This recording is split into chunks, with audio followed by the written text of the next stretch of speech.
Hello everyone, today we are going to discuss about what America decides over the latest developments in global trade tensions. What are the Europe observations over the critical issues overshaping the global economic agenda? Today's video is going to be different than other video of us. Keep following through the entire video. Now let's begin. In recent days, a significant shift has been observed in trade relations between the United States and Europe. The transatlantic ties between Washington and Brussels have tightened, but at the same time, new tensions have emerged. This comes as President Donald Trump continues his aggressive trade policies, imposing tariffs aimed at reducing the United States' trade deficit. However, Europe is no longer staying silent, and its response is growing stronger by the day. For some time now, the European Union has cautiously monitored Trump's trade policies, avoiding direct confrontation. However, recent developments suggest that Brussels' patience is wearing thin. The crucial question now is, how will the European Union respond to Trump's trade strategy? Having previously stepped back from imposing countermeasures, will Europe adopt a different approach this time? Amid ongoing tensions with Mexico and Canada, Europe has now placed its own set of retaliatory sanctions on the table, making it clear that it will not back down against Trump's tariffs. In a striking move, the European Union has formulated a $28 billion retaliatory package aimed at countering the tariffs imposed or planned by the Trump administration.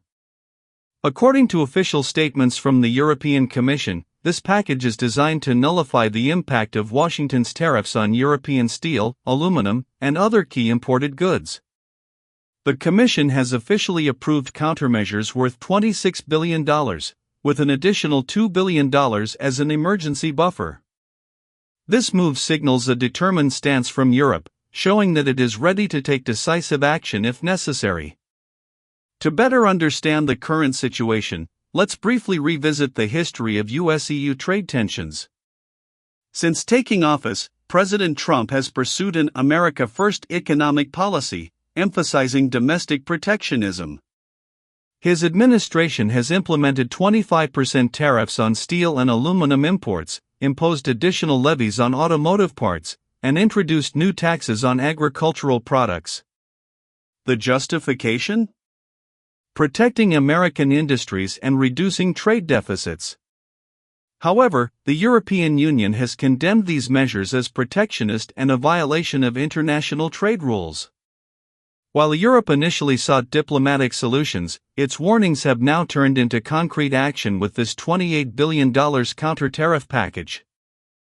The European Union's response follows a clear principle: if Washington imposes tariffs on European steel, automobiles, and agricultural products, then Europe will respond in kind. The European Commission's Trade Retaliation Committee has been working for months to identify strategic American products to target. Reports indicate that the countermeasures will affect a broad range of U.S. exports, including luxury motorcycles, alcoholic beverages, agricultural goods, and even key technology products. By targeting symbolic American industries, the EU aims to make its message loud and clear: Europe will not be bullied into submission.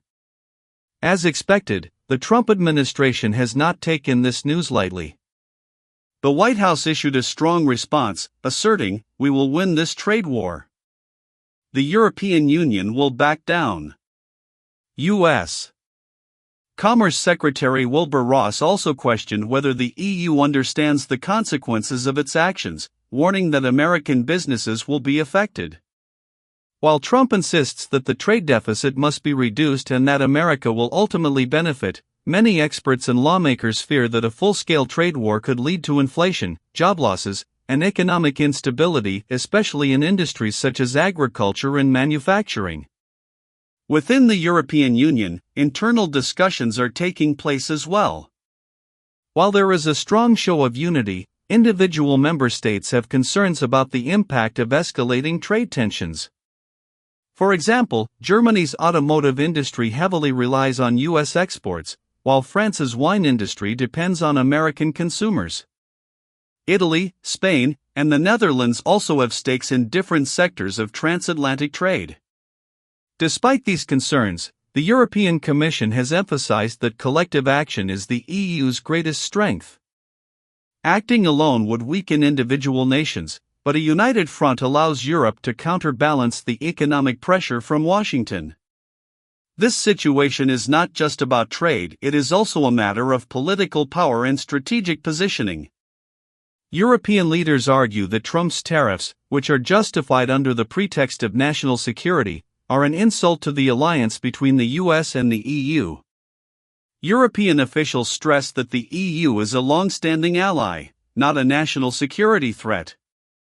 This $28 billion retaliation package is, therefore, more than an economic countermeasure, it is a statement of Europe's unwillingness to accept unilateral pressure from the Trump administration.